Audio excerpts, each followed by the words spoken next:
City News Chief Legal Analyst Clive Rhodes taking a deeper dive on what Derek was just talking about, because there's just a lot of information out there people want to know. The first question, I think, is it legal to mandate a vaccine? I think that's a great place to start, and I can follow up with my fellow Kappa brother, ended right there with our local health director. I'd say that it's a sticky question. I mean, you're first talking about First Amendment rights, a person's ability to say things, not just with words, but with their body and the way their body looks, is a deep argument, and that's where you ran into a lot of questions and a lot of issues the first time. And so can the federal government mandate a mask, wearing mandate?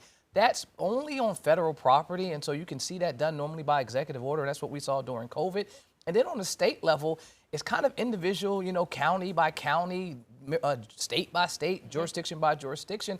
And each and every time a state attempted to do something, either by the school district making kids wear them, they were met by lawsuits. And so the lawsuits may have said you can't go forward with this, or you may be able to implement it, but we will narrowly tailor the way you can do it. And so the question is yes and no. It can be done, but it has to be extremely narrowly tailored, and you have to be able to point to a specific reason as to what you're attempting to stop. I think the pandemic caught everyone off guard, and no one was really ready for it. Now, this second round, I think if you see jurisdictions start to roll out these mandates, which no one is saying it is happening now, but if you see it start to roll out, I think folks will be ready, they'll be lawyered up, and they'll start to do the lawsuits a lot quicker than we saw before. And you kind of alluded to this, but what really are your rights? Because if you find yourself, again, as you're saying, nobody is doing it now, but when that does happen, I mean, do they call somebody like you? Well, it depends. If you've been discriminated against, and then first, do you have a constitutional right to do it? I start there, and you do. Your constitutional right to your body is protected by your First Amendment. But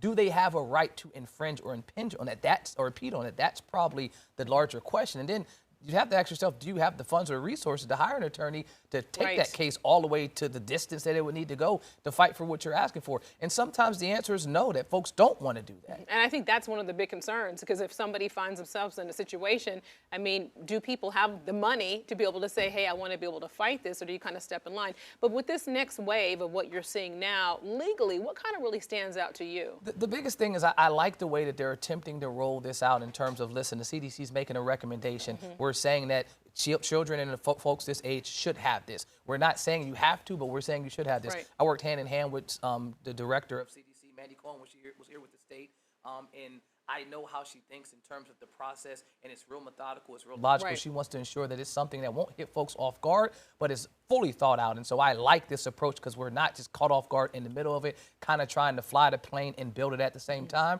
And so I hope they can get ahead of it, and I hope folks will follow the directives. And it seems like we've really learned from this along the way. That's the goal. Rhodes, thank you so much for your insight. Appreciate it.